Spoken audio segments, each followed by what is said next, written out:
This week on the I Love Funny Women podcast, I relate to this biracial comedian who's from the Midwest. Like, it's not there.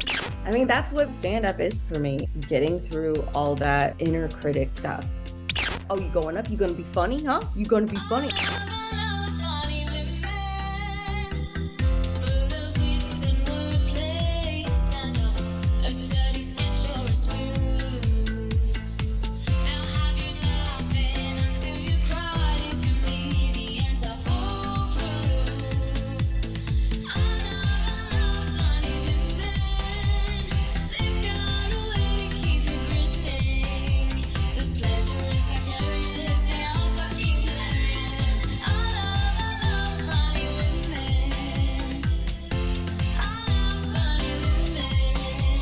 Welcome to the I Love Funny Women podcast. My name is Dina Nina. And I'm Lalita D. Hey, Lalita. Hey, Dina. What's up?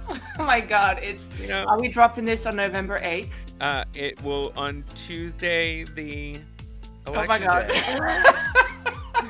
The end of the world. Have you ever felt it as nigh as we feel it today, as Sunday, November 6th? No, I haven't. And that makes me very stressed. It's so stressful. And I'm curious, but not curious enough to find out. But nevertheless, I'm curious. Do people on the other side of the aisle, the fascists, are they stressed too? Or are they just kind of excited? I think it's probably a little bit of both, like everything is so close in so many races, like pivotal races. Mm-hmm. That we're all just kind of on edge, and it's okay. So I got to perform for Comedy for Democracy on Wednesday night here in Madison, Mm-hmm. and then I was on stage in Chicago Thursday night. But Wednesday night, I was saying I was on stage, and like it being a get out the vote kind of event, it Right. was one of the things that I felt was important was kind of to break it down as genuinely, and it wasn't funny. The parts of it, I was hilarious, but that part wasn't, Oh, Dina, no need to state the obvious, honey. But I'm like, you guys, if you believe that I should be able to exist without my life or rights being threatened every moment I walk through this world, on this planet, in this country, then get out and vote. Yeah. And it really comes down to that. And I think a lot of people are still underestimating the fact that they are planning on getting rid of us. You know what I mean? And if this year has taught us anything, is that they will do anything to keep control of the populace in the United States. Right. Now, don't get me wrong. I believe there are a lot of things with the Democratic Party that need to be fixed, changed, switched. I think our two-party system is currently untenable. Yep. I don't believe it functions. This is not democracy right now anyway, but the only bit of democracy that we have right now is our vote. Mm-hmm. The only bit of democracy that we have is tying on a string, and a lot of those strings are pulled to a direction that's not in correspondence with our understandings and identities because of gerrymandering, because of political action groups that have dominated the narrative for decades. The major corporations who are considered people but don't chip in their own part, this is a corporatocracy moving towards a corporate fascism. Mm-hmm. And I'm scared. And this is global. Yep. It's a Absolutely. global movement. Yep. My desire and my hope for humanity is that we stop being dicks to each other and we grow from this and realize that we need to take care of each other, because when we take care of each other, we take care of ourselves. It's so bizarre that, if you think of like the Georgia race, that's at, 47-48 for both Warnock and Walker. The amount of people who somehow clearly think that Walker or Pennsylvania with Fetterman and whatever you may think of him, the other guy is Mehmet Oz. What are we even talking about? Neck on neck. And so I think we were raised And maybe that's a sign of privilege, but there's a bully in the classroom, or maybe Yeah. there's two bullies in the classroom. But we're not raised in a world where half the fucking classroom is out to get you at every single opportunity. And it's just the fact that these races are so close is just so distressing, whatever the outcome. I mean, God willing, humanity will reign supreme here. But the fact that still, I mean, a third of people still think that Trump won the election. I mean, what is the matter with these people? I don't know. Yes, answer that. Also, audience, you lovely people, it's gonna get funny soon. Yeah, I promise. it might. It It's might. in our little script notes, it says banter, and I was like, what we messed up on that one. Is that this was not banter? By no metric was this banter. Dina, It didn't say witty banter. It didn't say humorous banter. It just said banter. So but we're it didn't bantering. say banter about the apocalypse. Tell me something bantery, Dina. Like, did you shave your legs? Did you shave your pubes? What's going on down there? Tell me something. Not since 2019. Neither one of those have been accomplished in the last 2 years. I just need you to know I've been shaving my armpits, which is thank you, because I have one arm in a cast, and so shaving the right armpit, which is the arm that I don't have a cast on, requires some acrobatics, and I'm proud of myself. I support the patriarchy and its need for me to have hairless armpits so much that even in my state of temporary disability, I comply with the patriarchy. That's your Lalita D for you people. That's me. That's my mojo. Patriarchy, here, now, and forever. Amazing. I'm keep getting so many political texts and emails and everything, and I love them, and I love that people are doing things and they're out there and they're calling and they're showing up, but man, it's exhausting. So I feel like all I want to do is reply to all the texts I get with a tit pic with a "I voted today" sticker on it. Well, I'm going to be making phone calls this afternoon. So, people, good burgers of Wisconsin and Georgia, when you hear my cute Dutch accent, don't put the phone down. Just, I don't mind people putting the phone down on me. People swearing, I don't love. A lot of people have robocalls now, so when the phone knows that it's a like a list call kind of thing, because there's an ever so slight delay, and then you get some very weird robocalls. So you get like the person you're speaking to, which is not a person, it's a machine, like impersonating Trump, but it's very realistic. So they're like, "Hi, where are you phoning from?" And so you think you're talking to a person, and then you realize, no, you're talking to a machine that is pretending it's Trump. It's a waste of time. It's very unsettling. And yeah. I haven't received one of those. I'm so glad I haven't. No, it's only when you call someone. So if people feel they get too many phone calls from people like myself, like activists, they put that on their phone in response. So yeah. Weird. And then people saying, well, I was going to vote Democrat, but I've had so many phone calls. Now I'm not. Like, okay, boo-hoo, we'll stop phoning now, everybody, because of you having your little, I mean, what a weird activism moment. I was going to be a responsible citizen. I was going to exercise my democratic rights, but now I'm not because you called me. Okay. I mean, it's so excessive, though. It really is. Yeah, I get that. And I'm worried about this afternoon because these lists are shared between organizations, but we can't, they're not quickly enough updated. And so the same people get phone calls from 15 different organizations. Yeah, I get it, Dina. Yeah. Just don't answer your phone then, I guess. And I get all texts pretty much. Text, okay. Well, that's a little bit better. But it's really annoying. But the people sending these texts and calling, speaking as someone who makes those phone calls, we just want democracy to be sustained. We're not out there to annoy you. So please remember that. Amen. Yes. I could think of better things to do with my Sunday afternoon, but actually I can't think of anything better to do with my Sunday afternoon than to save democracy. Yes, absolutely. Amen. Thank you. Praise the mother. And I chose to be a citizen of this great nation. I know. So I just watched a video of one of your jokes and I was like, oh my God, that was so funny. I can't even deal with it.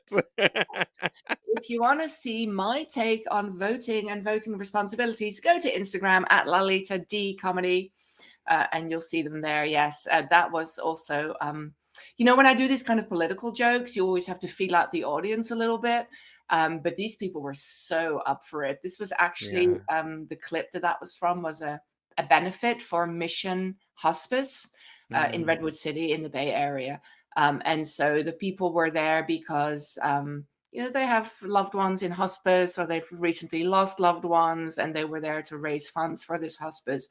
And so we were all a bit nervous, like, okay, is this crowd going to be up to laugh? But boy, were they ever. It's really one of the best shows I've ever done. It was super fun. That's So yeah. amazing. We So go raised to $1,700 for the mission house. yes, amazing. Uh-huh. So go over to listen to Lalita D on Instagram, and you want to see a tit pic with a I voted today sticker on it, go to Instagram at Dina Nina XO. There we go. I'm gonna have to post that now, aren't I? Yes. Yes, you are. All right. Well, Dina, what's been happening? Let me tell you the first thing I saw this morning Yes, when I please. looked at the news. My former nation, the Netherlands, is well known for sex work, drugs, tulips. I think probably in that order, more or less. Yes. But we are also known for having bicycles. And my beautiful former fellow country people went and did a protest at Amsterdam Airport, which is known as, or which is actually called, okay, everybody, listen up, Schiphol. Say it with me now. Schiphol. Schiphol. Schiphol. Schiphol. And they were trying to prevent private planes from taking off because they're just so incredibly wasteful and bad for the environment. And how did they do it, Dina? They did it on their bicycles. It's just, go check out the footage. It's just all these cyclists going around the runway. Oh my God, it's the best. And so I was very happy to see that. Although some of them, of course, did get beaten up a little by the security guards because, of course. I just want to see them like throwing drugs and tulips while they're doing it. They totally would throw tulips. It's not the season, Dina. Okay, November is fair. not tulip season. So, whatever Trader Joe's may tell you, it just isn't. It's not? It's not. Aw. I thought all year round was tulip season there. One time when I was in India, I was buying carrots and it was May and I said, I need some carrots. And the guy looked at me and he was like, we don't have any carrots. And I said, well, okay, well, supply chain issues. I don't know. When are they coming? And he looked at me and he said, December. And it had never crossed my mind that the carrot is seasonal. The way that we are raised with vegetables from all around the world is profoundly problematic. Okay, anyway, Dina, what have you got? So this week, Aaron Carter and Takeoff both passed away, both in two different terrible situations, but I just wanted to say we'll miss them. I'm very schmaltzy. I'm tired today because I've been on the road, so I may not be as positive and jumpy and cute. Oh my God, Dina, I'm trying to get you back on banter. Why did you go? People died. I'm like dead people. There was also a shooting yesterday in a bar in Philadelphia. Like, I'm just, and I don't mean to laugh at that, but like every day there's a goddamn shooting and people aren't able to take care of their mental health situation because we don't have access. And I still think we have so far to go as a human species. We're all going to die. Well, people, you heard it here first. It is, however, an what's the word? You can't argue with it. Truth that we are all going to die. It's just a matter of when and how. I got the bill. So I had, as I think you all know, I broke my arm playing pickleball. Best sport in the world. Broke my arm, and so that was very, gave it a lot of street cred, I think. And then I had to have surgery because it was a quote unquote complicated break. which of course that is what I do. I have complicated breaks, and I got the surgery bill, Dina, and it was $49,000.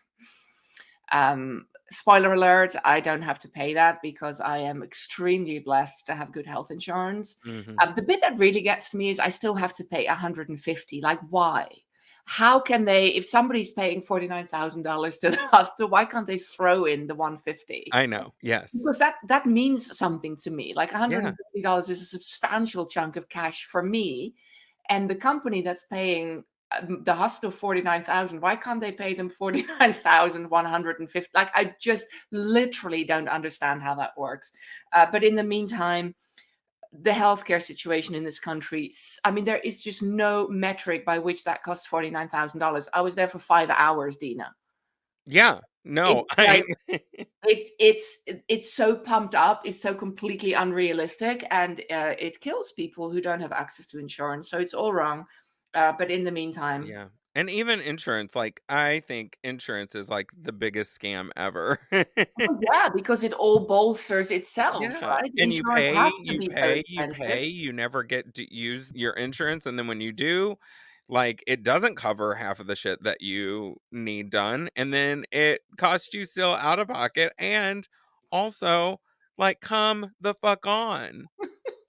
$49,000 to make your arm better? Forget about someone who has cancer or needs like a major, major surgery Yeah, or absolutely. has to go there constantly for medical procedures. Like, it's stupid. It's Like, universal healthcare now, people. It's yes, so yes. stupid.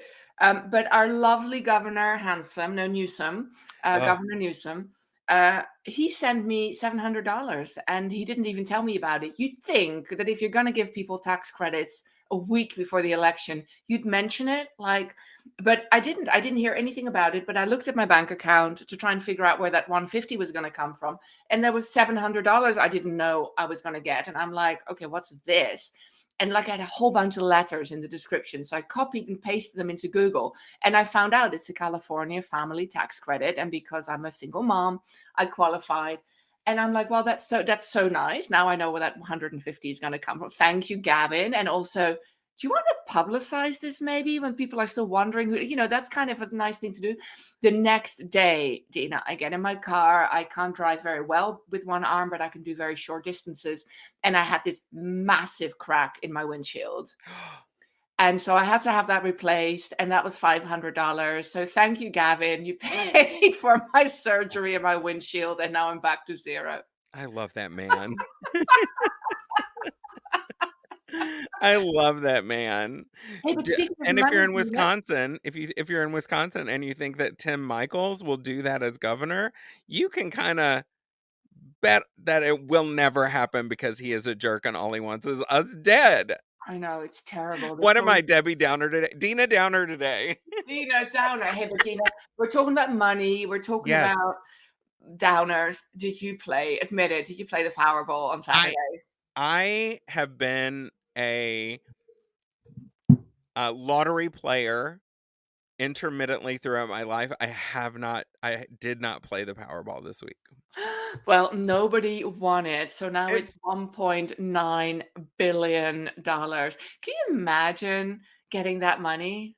I can. I mean, I'm not even sure about can you I wish they would just say, okay, we're gonna give, I can't do the math, but 10,000 people a million or whatever that is, Mhm. because Mhm. nobody needs that much. It's just wrong. Nobody Right. needs that kind of Right. money, and nobody's going to be happy with that kind of money either. It may feel amazing for a bit, but then you're going to get all the crap that comes with being that wealthy. So I feel, but of course, I am a socialist. The Powerball should be chopped up into lots and lots and lots of 1 million or even 500,000, whatever. But then people wouldn't play. And the stupid thing is, I'm thinking, oh, I should get a couple of tickets. I mean, the chances of winning it are no greater when there's 1.9 billion at stake or 1 cent. It's exactly the same Yeah. probability, which is 1 in 300 million or something like that. So 300 billion, or it's ridiculous. I mean, but someone will win it at some At point. some point. So if it just happens to be me, cool. I could do good things with that money. Also, I could exist. And you know, like I'm like, are y'all ready for me to stimulate the economy? Because here we go.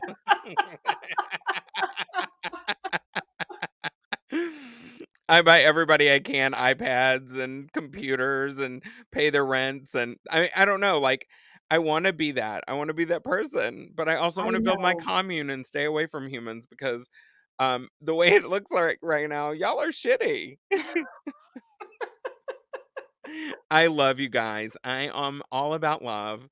Today, my shirt, I was going to wear my Mandela Barn shirt today because, but I'm currently wearing a shirt that says love, love, love.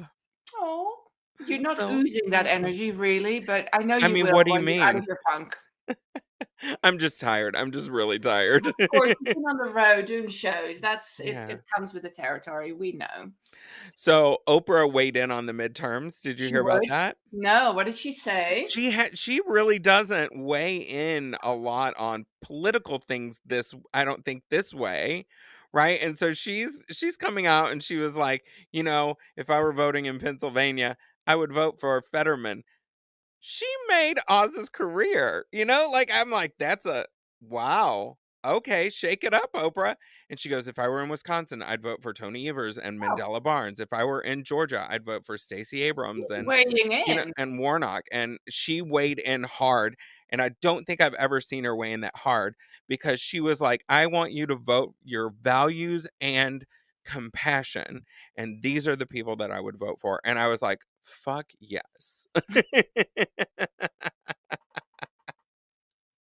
I was very happy about it. Her. Yeah, because I mean, Oprah is not usually political at all, and she has such an enormous audience that she can't afford to be. But good for her. Yeah, it was really cool. I mean, you know, yay. Yay! Let's hope it makes a little difference. um because and you look at Wisconsin's race right now, Mandela Barnes and Ron Johnson are neck and neck, and Tony Evers and Tim Michaels are neck and neck.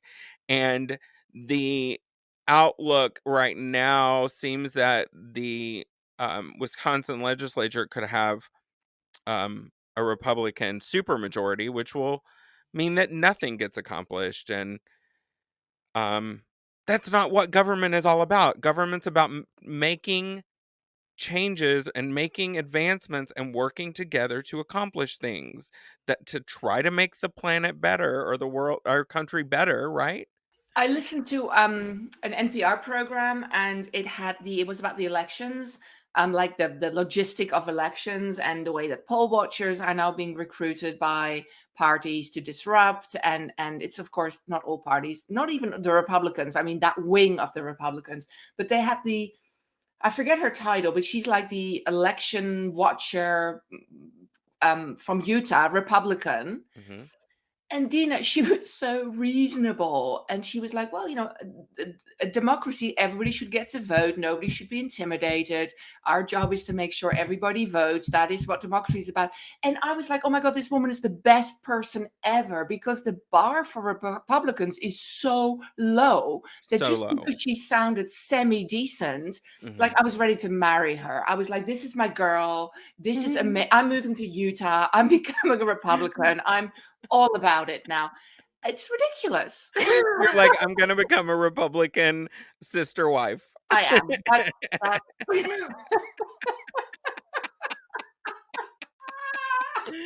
I love it so much. Don't manifest that. Don't manifest Never, that. never cancel, cancel, cancel. My woo-woo-ness is coming No, out but again.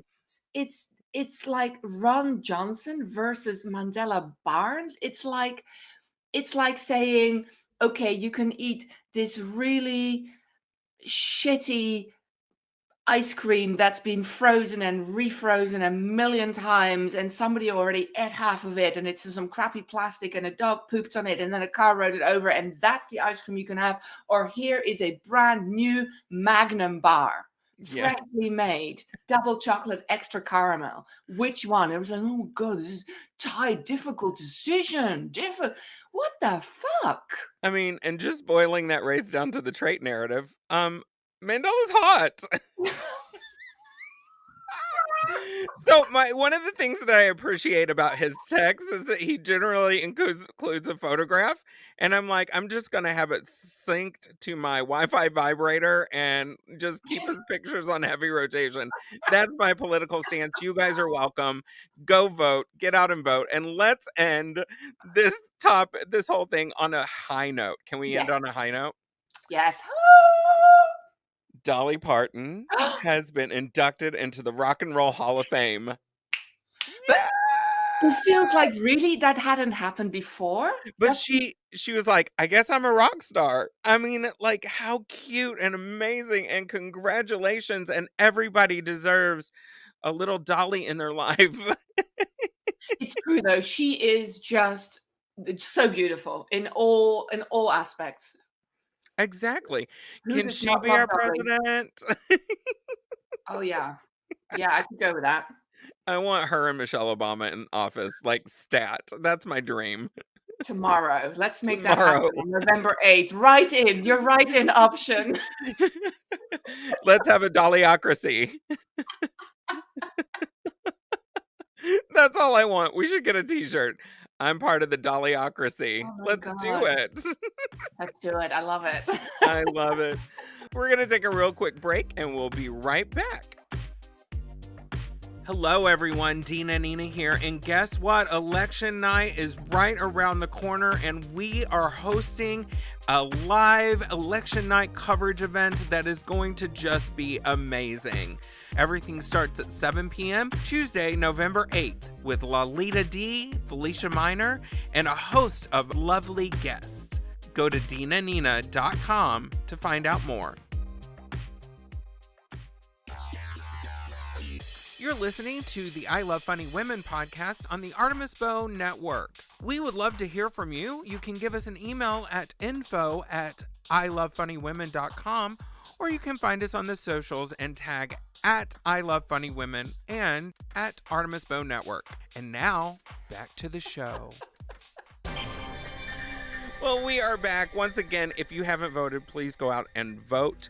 I don't care how you vote, but I care that you vote for people like me and Lalita and funny women. Vote for funny women. With funny women, lesbian, trans women, all just, just, and if they're not there, then just, I mean, it's okay to vote for a man, but then you have to be hot. This is Dina's.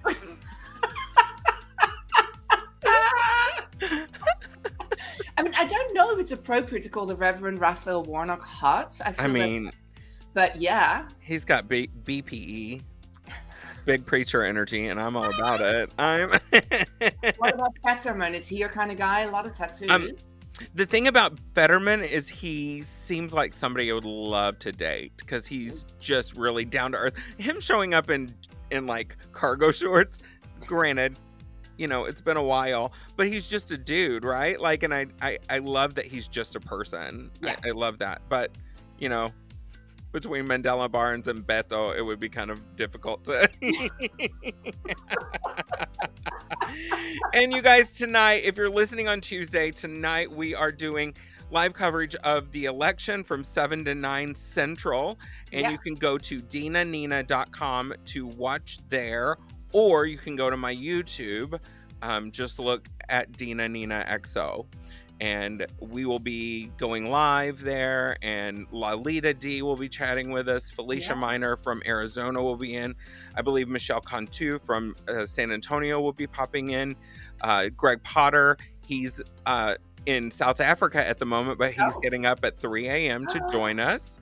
Yay. And he's going to be on with us. And then we should have a couple of drop-ins. I'm not 1,000% sure if anybody else is going to drop in, but I have some invitations out. So hopefully we'll get some political candidates or people that work in politics to kind of weigh in with us, as well as a couple of other funny people around the country. Oh my So God. I'm so excited. Thank you so much for inviting me to do that with you, Dina. Now, you don't drink, I don't drink.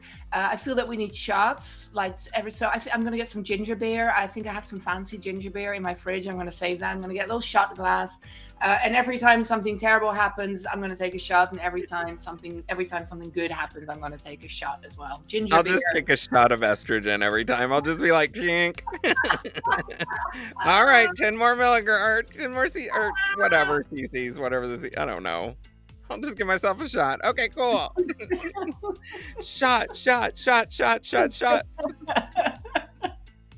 Well, today I got to talk to an incredible comedian. I've known her for a very, very long time.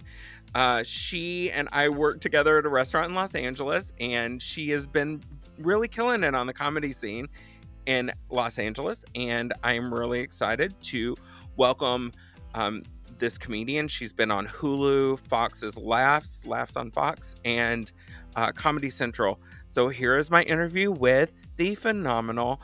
Oh, also, our birthdays are a day apart, so we're super Taurus. It's great. I'm a lot older than her, but anyway. Please welcome our guest today, Christine Little. Woo! Oh my God, hello. Thank you so much for having me. Birthday twin, May 1st, all day. Oh, I'm May 2nd, so we're birthday Fraternal twins, which doesn't count, but it does. One of my best friends growing up, her birthday was May 2nd. It's a good day. Those 2 days are good. Except this year, I got food poisoning and had to go to the hospital. And I was like, you're telling me I could have drank water? Dude, that means you probably lost so much weight. No. Oh, you didn't do it right. It's true. I did not do it right. I lost 5 pounds and immediately gained it back the moment I could open my mouth again. Oh, God, I'm so sorry to hear about that food poisoning. No, it's fine. It happens. So, Christine, you're originally from Indiana, right? That is correct. The rumors are true. I'm originally from Indiana. My condolences. Well, I don't live there anymore. Nothing against the place except for I hated all the tornadoes. I don't know. I love the Midwest. I'm really enjoying it because, like, and this is one of my jokes, so I'm going to do a bit for you. I love that I moved to Wisconsin and I could eat without people looking at me like I was Kirstie Alley. That's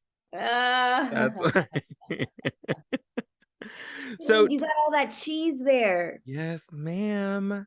Oh, and jealous. Beer and boys and cheese, beer, and boys, bitches. All a lady needs. So talk to me about how you got into stand-up.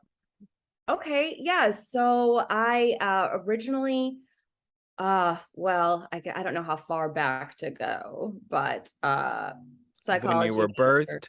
I was born. My mom said that I was a funny baby. And if your mom says it, I believe her because she wouldn't give me undue props. So I came out here to Los Angeles to study acting at this school called the ADA, American Academy of Dramatic Arts. I just found out one of our teachers died the other day. So bummed. Judith Bohannon, she was amazing. But I really liked comedy, and I was like, I want to do comedic acting. And then from there, I went into sketch. And then I had this crazy manager who's like, if you want to do comedy, you need to do stand-up. And so I was like, okay. So I took a stand-up class, and we had the graduation show, and I had such a great show. And I was like, oh, okay, this feels right. So I kind of leaned more into that. I still do the acting, but comedy, it's like I have so much more control of when I get to perform. It's like confidence boosting. It's a game changer for me. Yeah. That was a weird story, but that's how I got into it. That was not a weird story. I think I'll be the judge of if it's a weird story. It's a weird story. It's a very weird story. So weird, right? Well, I love it because you've been doing it for a very long time, and you tour the country and you're performing all the time, it seems. I'm trying to. I'm working on it. It's been a little challenging getting my calendar as full as pre-pandemic. But I'm working on it. Doing better shows because it's like I don't want to die for a bar show. Um, Really? I mean, I feel like if I die for anything, I want to die for a bar show. I want to die for a bar show. Oh. Tell me about like what woman was like your biggest inspiration as you started to develop in comedy and just in life. Dude, I did not know that I needed to have a woman. That was my biggest inspiration. I'm sorry, I should have warned you. No, it's okay, because I'm like trying to think. I'm like, who was it? I think it was this chick I saw every freaking day in the mirror, Christina. Yes, ma'am. Yes, bring it. I didn't mean it to be like a statement like that, but off the top of my head, yeah, I think I just wanted to keep doing it. I don't know if it's hard to say because there's not a lot of women who are like, I mean, there's a million guys doing stand-up comedy. There's not like a million women to choose from and be like, I relate to this biracial comedian who's from the Midwest. Like, it's not there. So So it's you. It's you. I guess, but I don't want Yes. to be, yeah, I guess it is me just because I didn't want to work at a bar anymore. I get that. Yeah. I get that a Being lot. really stubborn, you get that too. Mhm. So it's just, I wanted to keep plugging away, and I have this like determination. Sometimes how can I say this? Not my like my self-esteem needs to like rise to the level. It's been a process of having that rise to the level of my like determination. And I feel like that's what a big part of this process has been for me. And I think that would happen with any field that you really love and want to excel in. Is it's going to bring up everything for you internally for you to work on to get through. And it has to be something that you love enough to where you're going to keep going to go through all that pain and all that hard negative self-talk in your head. That's the way I look at it. Because like one bomb can put me in a funk for a month. Yeah. If I don't have a really good show after that. Yeah. And it's not just the bomb, it's like the other people. It's like what I'm imagining they're thinking or saying or about me, or like there's just this perpetual like feeling that has come up of not good enough, not good enough. Oh, I don't have this because I'm not good enough. And it's like, oh no, you're not asking. Well, I guess that's a part of it. But but yeah, just like getting past those inner critics in my head. And yeah, a bomb can set you back. But I've kind of just with that, I have had shows recently where I'm like, I didn't love that. Even if it was a good show, I'm like, I wasn't my best. So that's hard. But if you have another show lined up, and take the edge off. So what are ways that you're learning to cope with your inner critics right now? What are you doing to really build yourself back so that every time your setback time is diminished? How do you do that? Oh, that's a great question. I'm working with a coach right now, and one of them said to have me do this thing where I say to myself 20 times a day, I just started, I am worthy and I am enough. And also to move past the fear. Is that a comedy coach? It's not a comedy coach. It's like a Amy Linden? business coach. I love Amy Linden. I love Amy Linden. Amy's incredible. I love her. I took some of her classes. I would love to do that again, but it's not her. Okay. But yes. I was like, that totally sounded like her. So I was like, yes. I could totally see her saying that. She's incredible. And then also like doing like kind of the contrary action of being afraid and doing it anyway. Like one of the things I had to do is like make a list of people I know and like ask them for stuff. And that was very uncomfortable. Oh, it's so uncomfortable. So uncomfortable. Like my body is like,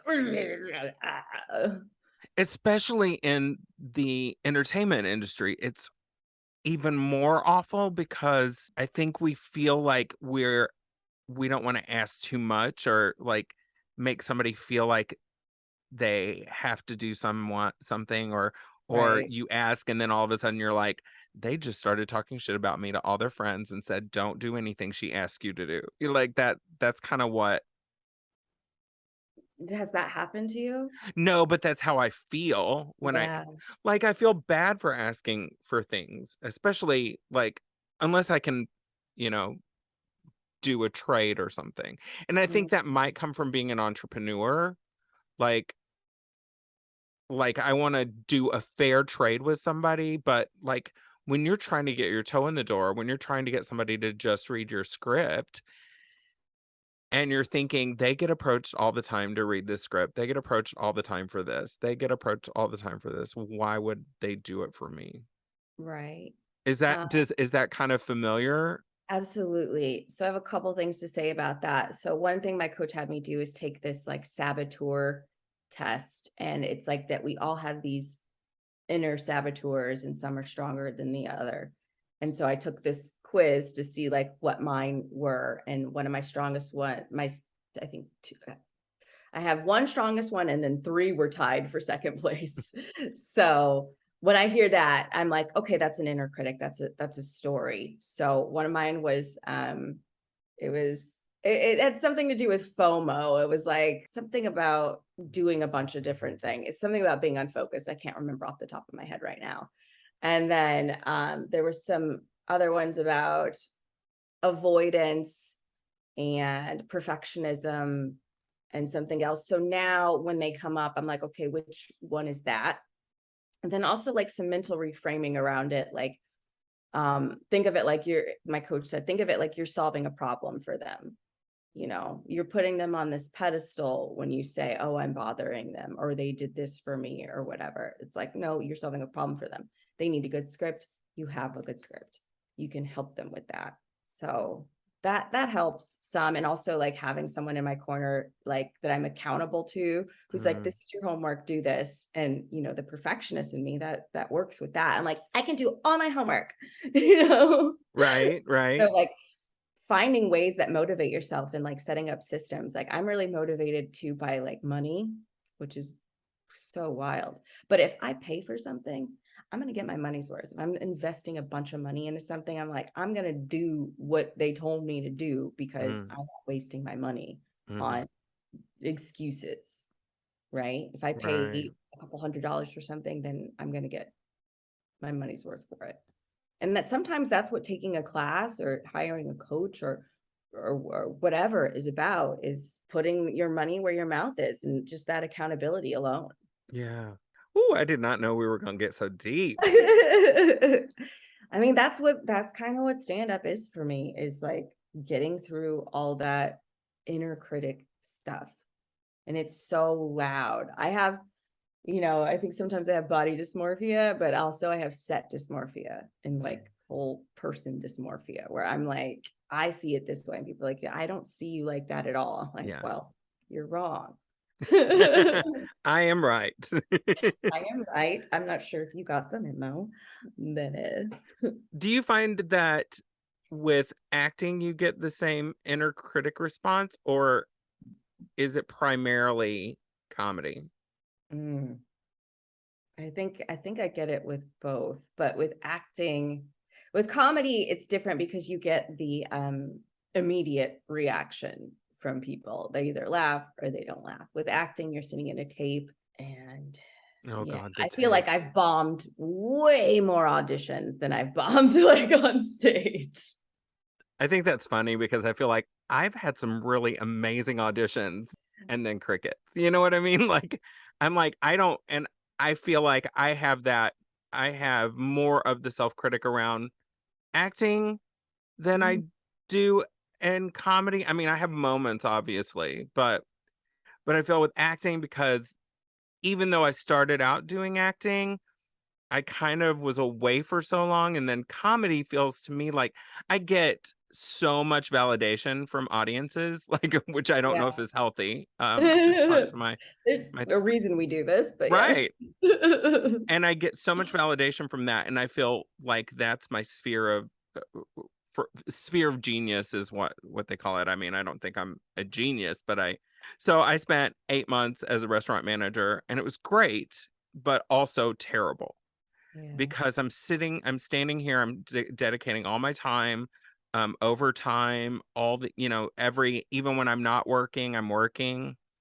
And I didn't have as much of a chance to work on the things that I'd love to do and what I had been doing for a living for a while. And so that made me realize that I love being on stage. Yeah. I hate working with male comics, but I love being on stage. I had a similar thing when I actually started a cocktailing job and stand up like at the same time. A cocktailing job, which happens at night.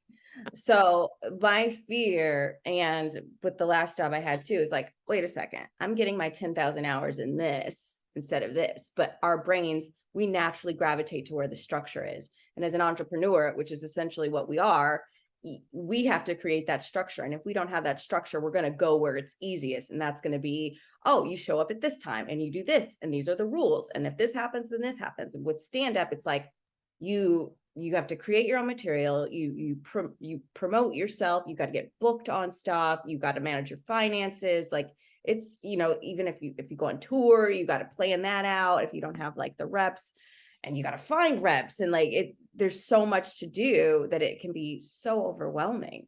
So it's easier to gravitate towards a structured job than it is to just get up and do your thing. Because when I go to a job, I know exactly what I'm going to make each week.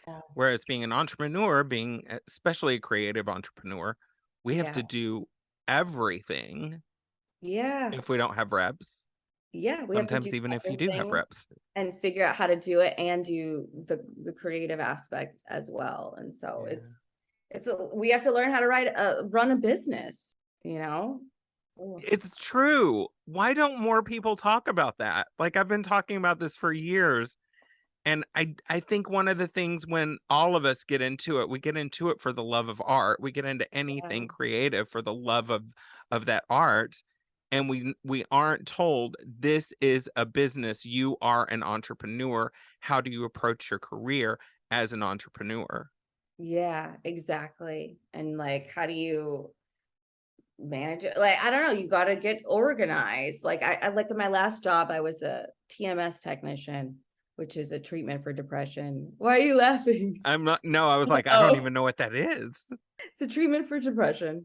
It stands for transcranial magnetic stimulation. I have a podcast episode about it. Yeah, it's not like a masturbation thing.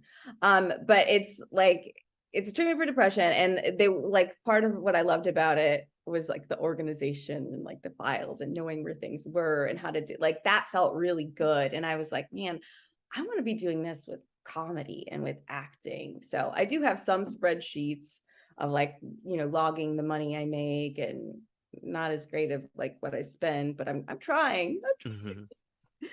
But yeah, this is a business and we have to look at it like that. And it's hard because we're the product. Yeah. Ugh. I need 17 more Christine stat. Totally. So you have a podcast called A Little Advice. Yeah. And that is so adorable. Tell us a little bit about your podcast. Oh, it's a podcast that I do not keep up with regularly, that I've changed the script with several times over several seasons. And the last couple episodes I did were just solo episodes about me. And I don't know if I did them in the middle of the night or what, just kind of talking, because that's scary. And so I'm like, sure, I'll just do that. What if it's scary? I'm like, who's listening to this anyway? I know that's such a negative way to look at it, but I don't know. It kind of helps me to think no one cares about you. Just go out and put your stuff out there. That helps me to put things out there. I'm like, there's a million people in the world. No one gives a crap what I'm doing, But the initial premise of the podcast was I am a certified life coach, or I was, I guess, I don't know, many years ago. And so I would have other comics come on and help them with a problem. And then I would ask them about their creative process, partially because I'm like, what's my creative process? Do I need to do what they're doing? And so that was helpful. And then it became, I don't know what it turned into, but it's something that I'll put out sporadic episodes. I'm not like you, or about this boom, every week. I got headphones, I got a microphone, I got guests.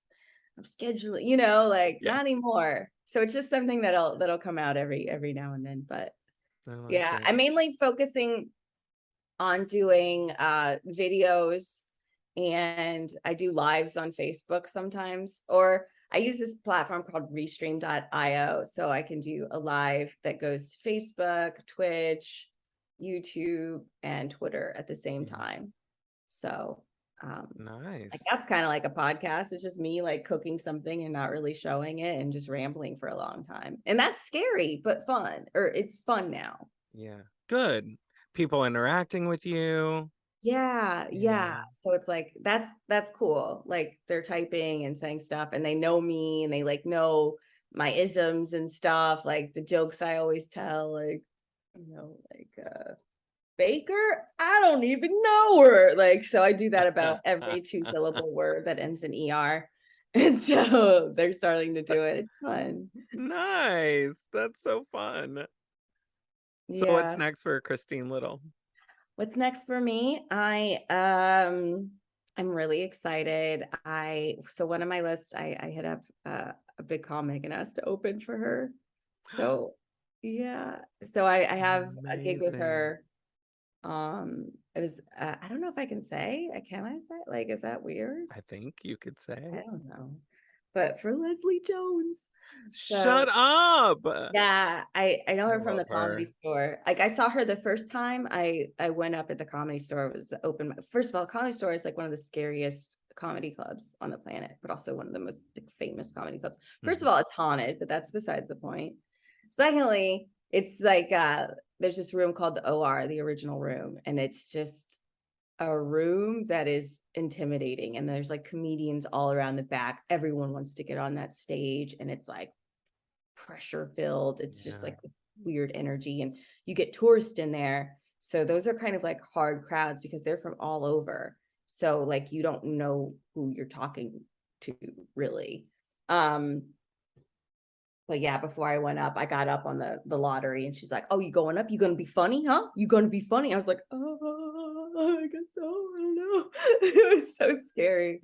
So like have an opportunity to open for her is huge. And yes, Yeah. I'm scared, but also like excited.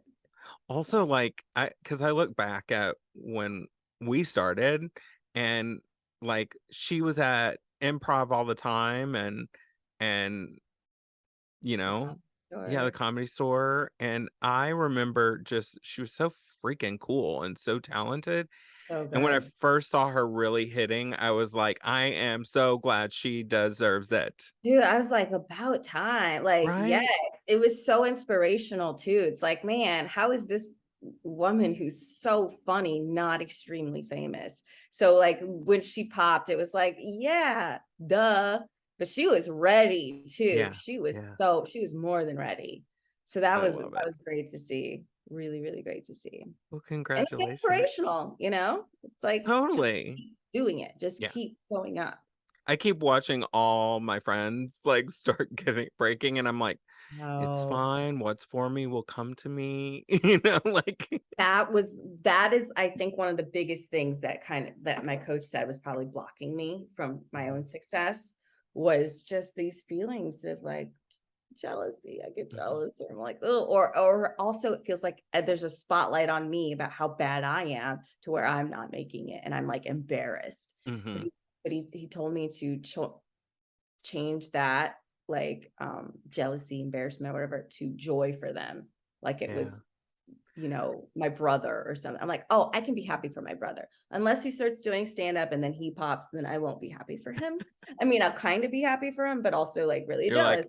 I But am very happy for you, bro. I'm like, you just started and you're okay. Yeah, that's great.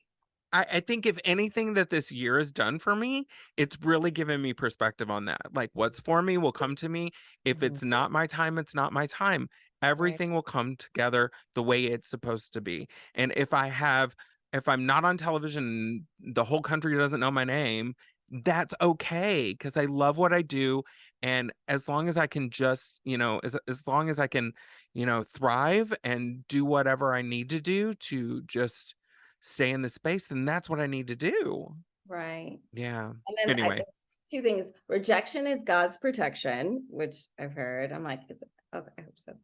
And then also being famous seems like a pain in the ass.